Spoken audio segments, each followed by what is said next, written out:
Hi and welcome. My name is Ewan Davis. Everyone just calls me Ewan. I would like to present a series of short video presentations.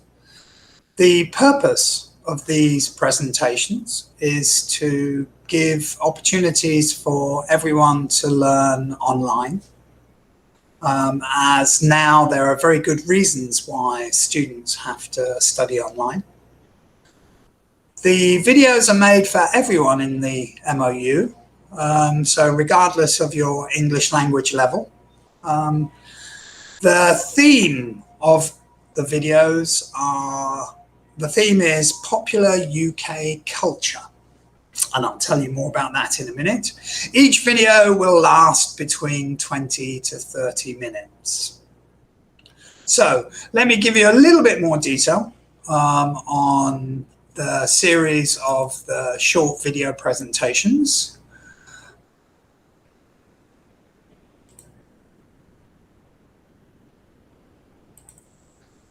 So hopefully you can see on the screen at the moment, we're going to do 4 video presentations. The first one, that's today's, is what is the UK? And we'll be looking at the UK culture and what it means. The second session is about UK festivals. So we'll be talking about UK festivals. The third session is about popular UK foods. We won't just be talking about fish and chips. There'll be other things as well. And the fourth session will be about popular UK music trends, both past as well as in the future. So those are some of the aspects that we'll be looking at. So the first one today is about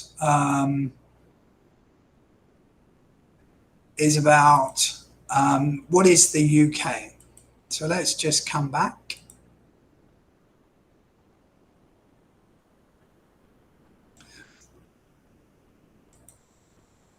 Okay, so the first session is about what is the UK. First of all, I'd like to talk about cultural icons. Okay, so let's talk a little bit about cultural icons. You might be thinking, what is a cultural icon? And that is cultural icons. Culture is everything to do with society's music, arts, languages, food, paintings, as we said, artwork, that kind of thing. And an icon is something that represents all those particular aspects. So if I can give you some examples, if you think about Taiwan, what are some Taiwanese cultural icons? And I'm going to tell you what I think are Taiwanese cultural icons. The first one, I think, has to be bubble milk tea. And I know that you will argue that it's maybe not the most famous, but certainly outside of Taiwan, it is very, very well known. Bubble milk tea, some people call it bubble milk tea. Some people actually call it boba milk tea. So boba has now entered the English language. So that's very good. What's another cultural icon of Taiwan? And it's not just food and drink, but it's also buildings. So we can actually think about Taiwanese cultural buildings, and of course the most famous one at the moment has to be Taipei 101, particularly because of your New Year celebrations and your fireworks, and it's always shown on CNN every year with their coverage of New Year celebrations. So that's another cultural icon of Taiwan. This you can see is a temple and a temple festival, and that is another cultural icon in Taiwan. And the last example that I'll give is, and you might question this, but is actually education. Taiwan is very, very well known for your high quality education. You send wonderful students abroad. So you could say that, or at least I'm going to say that you all work for a wonderful Taiwanese cultural icon. Okay, so that's enough about Taiwan. So now we're talking about the UK. Well, what are some UK cultural icons? What are some cultural icons that Taiwanese people associate with the UK? And you have to think about this. I think the first one is very much apparent in Taipei. You can see these cars in Taipei. You can even see some of them with the UK flag on, which you can see here. And this car's a Mini, sometimes called a Mini Cooper. And that's a cultural icon of the UK. You've also got buildings, and these are modern buildings. And this is Big Ben in the Houses of Westminster. And of course, you know it's London because you have a red London double-decker bus at the bottom of the picture. And in front of the bus, you have a black London taxi. So these are three cultural icons that you can see all at once. Big Ben, the London bus, and the London taxi. Ancient buildings. This is Stonehenge, and it's another one of our cultural icons. And this is another one. Maybe you watched this, not maybe as a child, but maybe with your children. This is Peppa Pig. This is children's literature. And it's both in book form and on TV. This actor is very famous. He's famous for playing Sherlock Holmes. Sherlock Holmes is a very old cultural icon from the UK. This actor is called Benedict Cumberbatch, and he played Sherlock Holmes in the most recent TV series. And lastly, another UK cultural icon is afternoon tea. And you can see, of course, a cup of tea with a cup and saucer and scones and cream and other items that you can have for afternoon tea. So these are all items that are associated with the UK.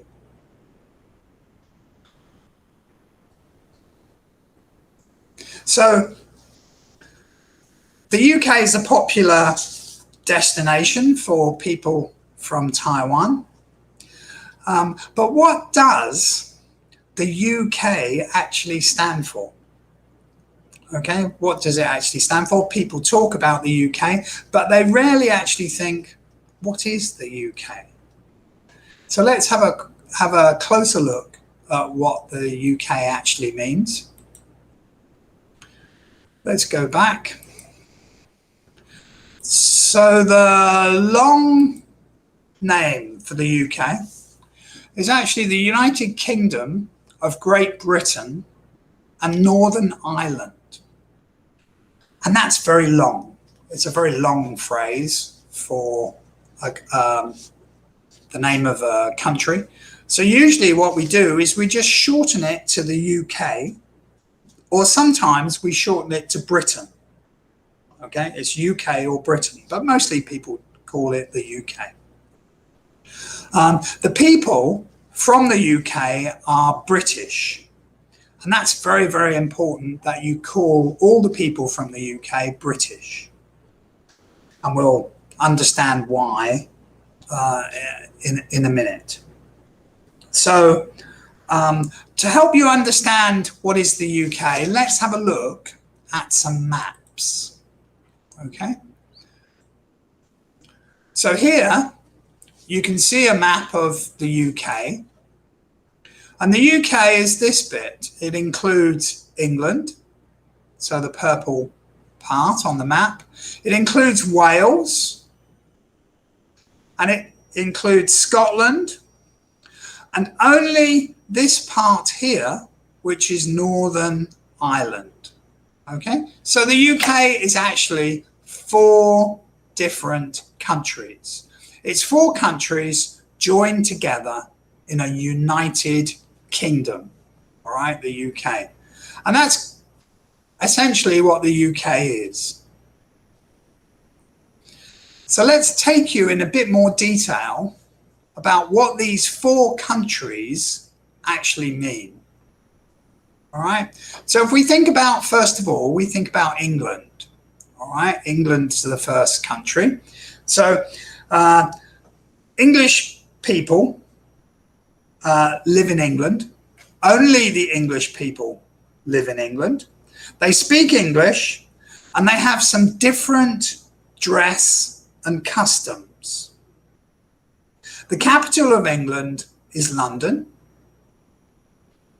Their patron saint is St. George. And the English flag looks like this. So that's the English flag. And when they dress up, their national dress, if you like, looks like this. So the men wear black ties and suits, and the ladies wear long dresses or gowns.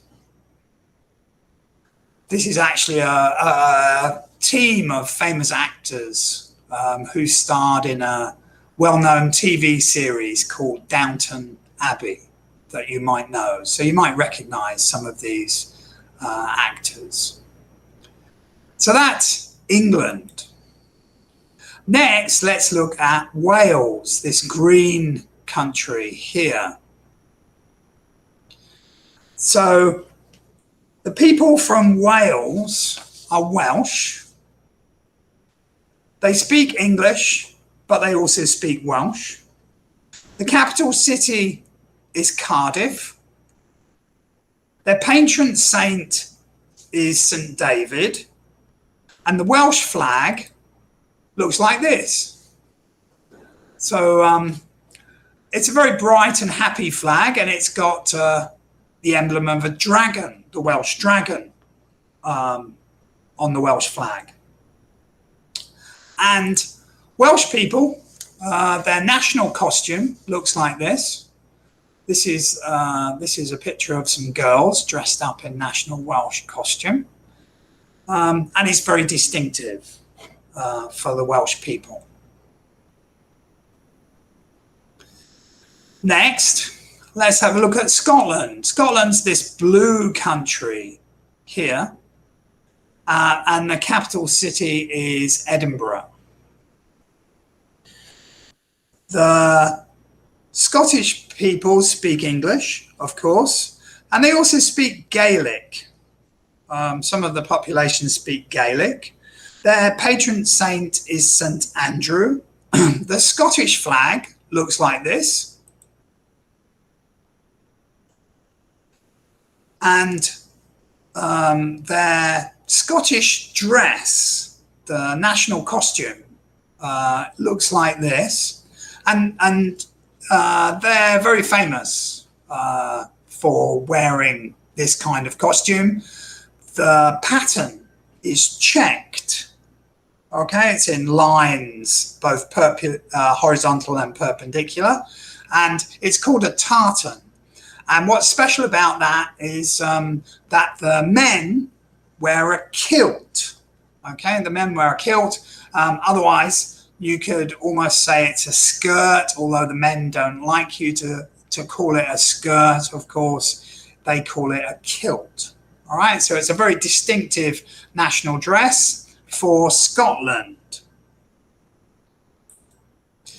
Lastly, let's talk about the fourth country of the UK, which is Northern Ireland.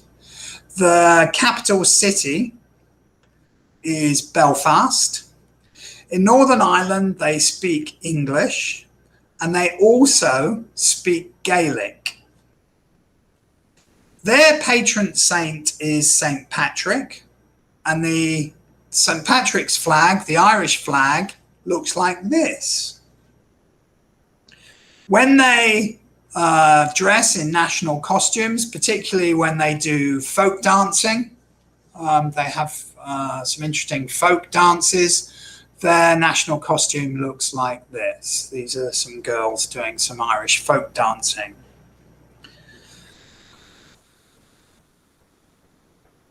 So this brings me to let me just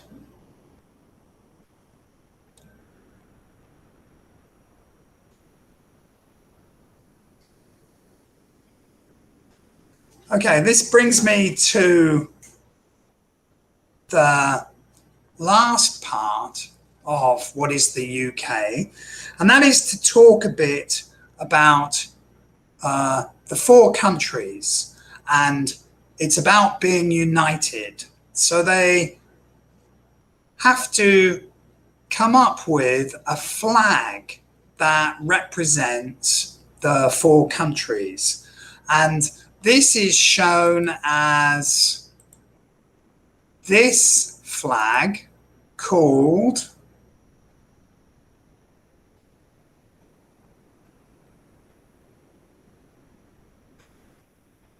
the Union Jack.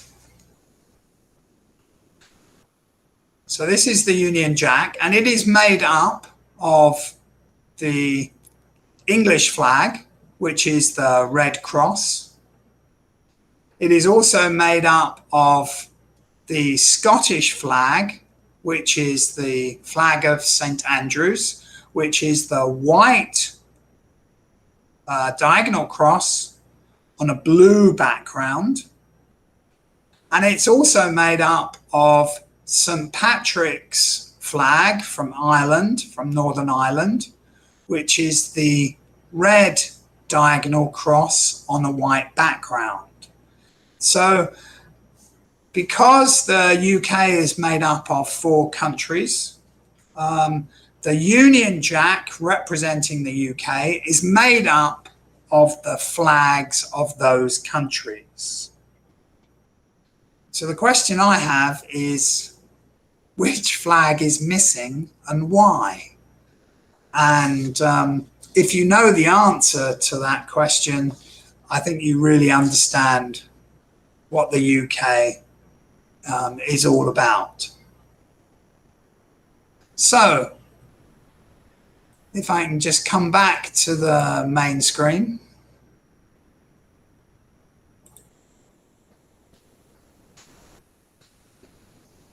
In conclusion, what have we covered today?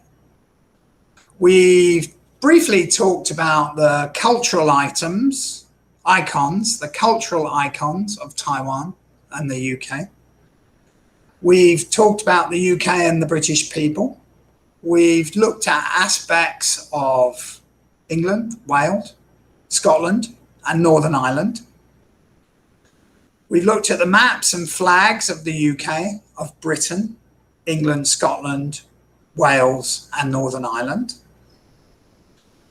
And lastly, just to remind you that I am from the UK, I am British, and I am Welsh. I am not English, Scottish, or Northern Irish, but I do speak English quite well, actually. If you're still confused, if you're still confused about the UK, I have some interesting links for you.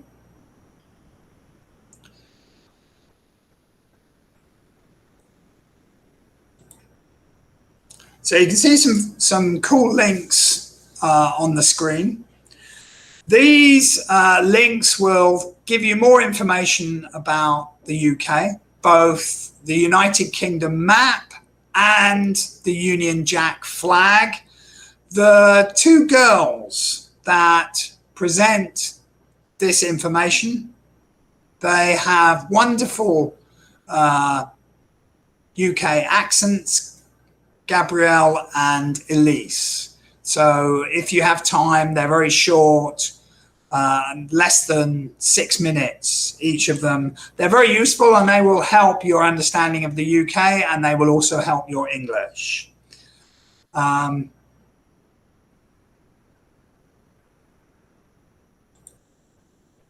As a final reminder, okay, so thank you very much for listening to this short video. As a final reminder, the next video will be about some usual as well as unusual UK festivals. Thank you very much. Goodbye.